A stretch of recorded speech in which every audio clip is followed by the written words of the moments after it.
warahmatullahi wabarakatuh. Selamat pagi untuk teman-teman sekalian.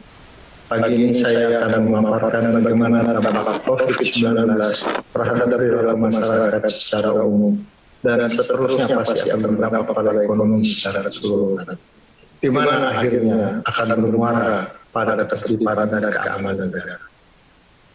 Slide 2. Slide 3.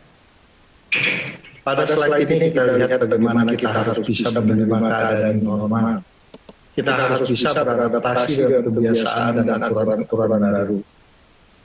Seperti harus menjaga jarak aman, tidak berjabat tangan, apalagi berkumpul-kumpul, reuni, atau berkumpul santai di coffee shop.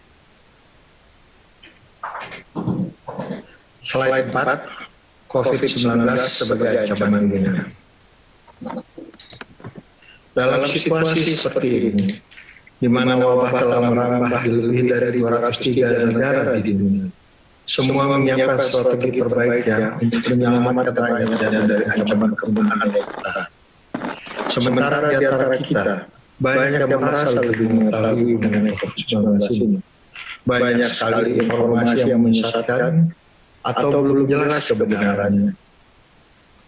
Ada yang mengatakan bahwa kita bangsa Indonesia lebih kuat atau tidak bisa tertular COVID-19 karena kita bangsa yang suka minum jamu atau sering minum atau makan rempah-rempah sehingga imunitas kita menjadi lebih kuat. Hal ini berakibat sangat fatal dari segi ekonomi, di mana harga barang-barang tersebut menjadi mahal dan susah didapat. Selain itu, karena sudah merasa pede akibat virus tersebut, tiba-tiba banyak yang tertular dan semua kaget dengan apa yang terjadi. Ditambah makin berkembangnya info-info negatif dan merebak kemana-mana dengan sangat cepatnya. Jangan heran kalau WHO pun merasa kewalahan dan mengatakan bahwa mereka bukan hanya melawan epidemi saja, tapi juga infodemi. Dalam sebuah wawancara dengan Guardian, Johemi, seorang ahli psikologi perilaku, mengatakan bahwa infodemi ini dapat menimbulkan risiko laten atau gangguan kesehatan mental, di mana rasa cemas atau khawatir dapat menimbulkan gejala sakit serupa dengan COVID-19. Misalnya sebentar-sebentar di tangan, kalau ada barang kiriman datang melalui semprot bisa diputaran. Hal seperti ini perlu diwaspadai dan dikendalikan. Kita harus bisa menyiasati agar bisa keluar dari lingkungan infodemi yang seram dan menakutkan. Tingkatan yang lebih rasional untuk menghadapi infodemi harus terus-menerus disosialisasikan. Faktor yang berpengaruh dalam perubahan perilaku di antaranya adalah pengaruh lingkungan sosial, termasuk peran bahasa dan pendidikan, serta pengalaman fisik yang dapat memacu atau menghambat perkembangan topik itu. Slide 5. PSBB, tujuan dan tantangan. Pemerintah telah berusaha sebaik mungkin merespon apa yang terjadi di masyarakat. Dalam hal ini untuk mengurangi penularan yang lebih besar lagi, maka diterapkanlah PSBB, bukan lockdown. Dengan PSBB, upaya meredam penyebaran dengan tidak mematikan aktivitas ekonomi masyarakat. Memang aktivitas itu terbatas hanya pada usaha yang bergerak untuk kepentingan masyarakat umum saja, seperti logistik dan angkutan ringan, barang-barang kesehatan, dan lain-lain. Setiap ada perubahan, pasti ada tantangan. Ada yang menolak dan tidak beradaptasi. Akan tetapi mau tidak mau kita harus mengikuti agar supaya wabah ini meredah. Apabila kita tidak dapat menyikapi ini dengan baik atau tidak disiplin, maka bisa saja PSBB ini diperpanjang. Akibatnya perekonomian akan menurun serta PHK akan bertambah. Sementara disinformasi atau makin tumbuh subur sehingga gangguan psikis akan berdampak. Slide 6, hoax mudah dipercaya. Mengapa? Masyarakat kita umumnya masih lebih banyak menyukai informasi gambar, audio visual, atau video daripada tulisan. Hal ini bukan karena budaya literasi kita yang masih lemah. Herannya, selain senang membaca tulisan yang pendek-pendek, mereka juga lebih suka merespon berita negatif. Ada beberapa alasan mengapa hoax sangat mudah dipercaya oleh orang banyak.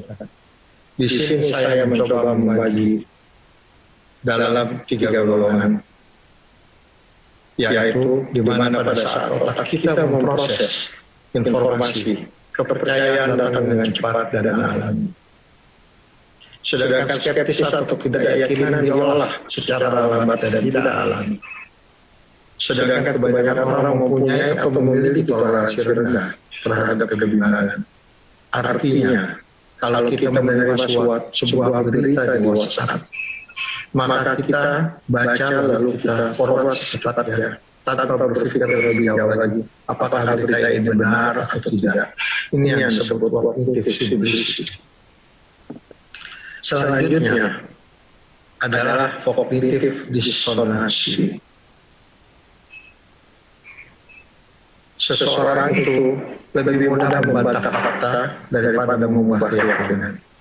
Ini banyak kita lihat pada beberapa tempat yang mengatakan bahwa pandemi ini tidak akan ada pengaruh pada saya, karena saya percaya bahwa badan saya atau imun saya sangat sempurna karena selalu berolahraga atau makan makanan sehat sehingga imun saya kuat.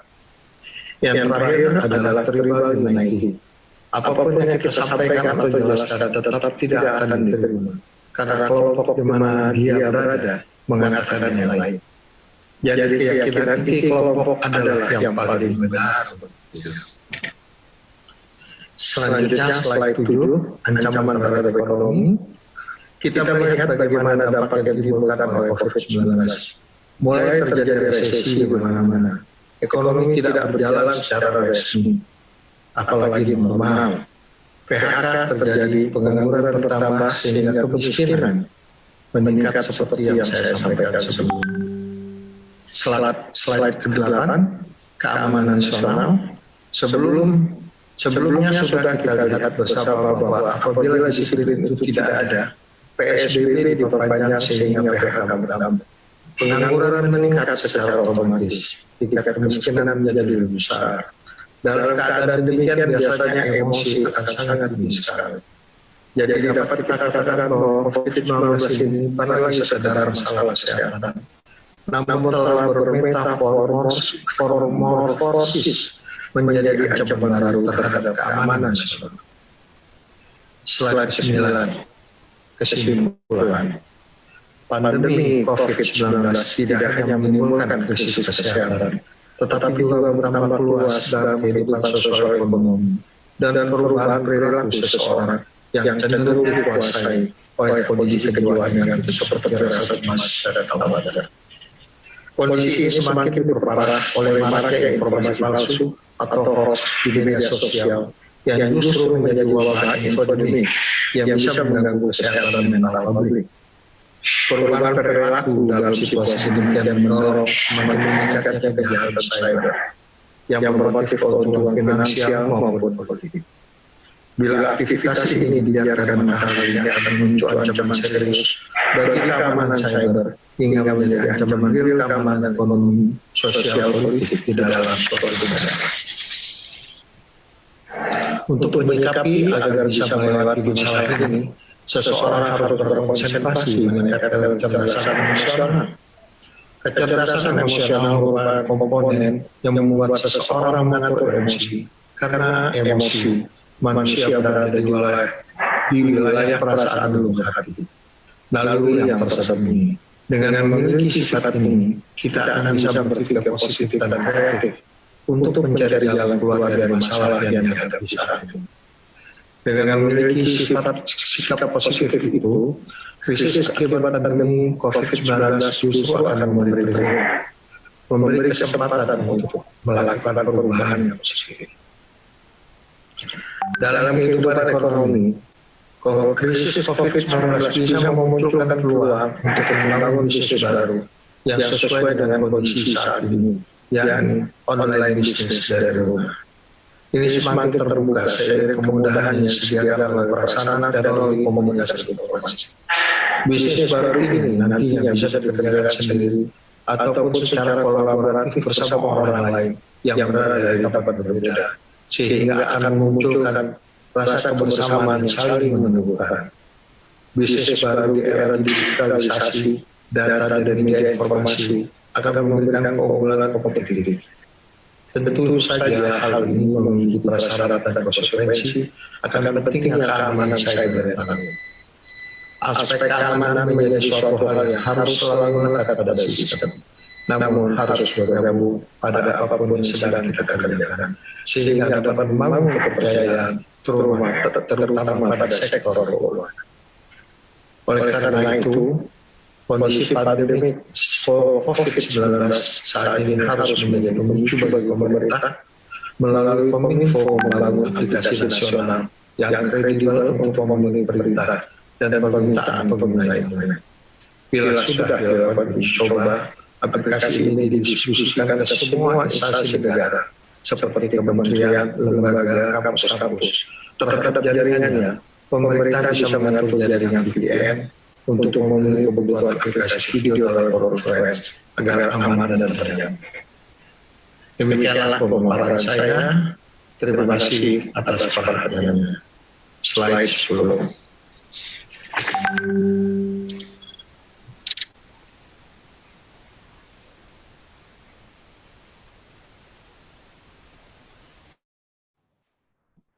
Baik, terima kasih pemaparan dari Bapak Dr. Mukhlis Ahmadi. Ada pertanyaan Pak Mukhlis dari Ibu Nina Septina. Mohon Ibu Nina Septina mengirimkan alamat ke host ya untuk pengiriman buku. Jadi Ibu Nina Septina bertanya bahwa saat ini krisis membuat logika masyarakat tidak berjalan nih Pak Mukhlis. Sehingga cepat sekali berita yang masuk, meskipun itu hoax, tidak dipikirkan kebenarannya, langsung di-forward. Nah, tentu sikap ini belum tentu sama dengan negara-negara lain ya. Artinya mungkin banyak masyarakat di negara lain memiliki cara bersikap terhadap informasi yang lebih bagus. Dan ini salah satu pekerjaan rumah besar buat kita bersama. Pertanyaannya, bagaimana cara mengubah masyarakat itu supaya menjadi lebih berpikir positif, lebih menahan diri terhadap hoax? Bentuk kegiatan apa yang paling efektif nih Pak untuk mengatasi masalah tersebut? Silakan Pak Mukhlis. Terima kasih, suara saya bisa dengar ya. Terima kasih Ibu Nina. Memang itu adalah masalah bukan hanya di Indonesia, tapi di negara lain pun seperti itu. Saran dari saya yang selama ini kami coba lakukan ke beberapa tempat melalui institusi yang berwenang, yaitu kurangilah membaca WhatsApp. Kurangilah melihat atau mendengar hal-hal yang tidak benar. Contohnya, banyak sekali yang menawarkan obat-obatan yang mengatakan bahwa COVID-19 itu bisa dihilangkan dengan obat ini. Lalu ada yang mengatakan bahwa kita minum rempah-rempah ini saja. Itu belum tentu benar, karena kebanyakan yang saya jumpai itu hanyalah ilusi, halusinasi dari orang-orang saja yang ingin menambah keruwetan yang ada sekarang ini. Jadi kita bisa melihat bahwa seperti yang saya katakan tadi, kejadian ini bisa juga dijadikan sebuah proksi dari seseorang atau dari negara lain atau orang yang ditunggangi untuk mengacaukan negara kita. Sehingga semua orang jadi bingung. Jadi sebaiknya kita yang memilih sendiri, kita lihat apakah tulisannya ini benar atau tidak. Coba kita cek, dan kalau kita ragu, kita baca untuk diri sendiri, dan selanjutnya tidak perlu di-forward ke sana kemari. Barangkali itu yang bisa saya sampaikan, dan terima kasih. Pertanyaan ini memang banyak sekali kami jumpai, tapi jawabannya memang agak sulit, karena lebih banyak yang membuat hoax daripada yang membaca. Terima kasih. Assalamualaikum. Baik, waalaikumsalam. Terima kasih Pak Mukhlis Ahmadi. Ya, pertama kurangi membaca WhatsApp. Kemudian kalau sudah membaca berita yang hoax, lakukan pengecekan ke banyak sekali situs pengecekan fakta ya. Sehingga kita tinggal masukkan kata kunci, kita cek apakah hoax atau tidak. Saya juga sering sekali melakukannya, sehingga kita bisa menahan diri untuk memforward. Dan yang kedua, mungkin kita juga bisa menjadi pejuang informasi kebenaran ya. Kalau ada rekan di dalam grup yang membuat berita hoax, kita selalu mengcounter. Saya juga sering sekali melakukan hal ini. Jadi memang BPKN Bapak Ardiansah Parman selaku ketuanya mengusahakan supaya terjadi muncul undang-undang, tetapi kita di lapangan juga perlu ikut menjadi pejuang dari perlindungan konsumen.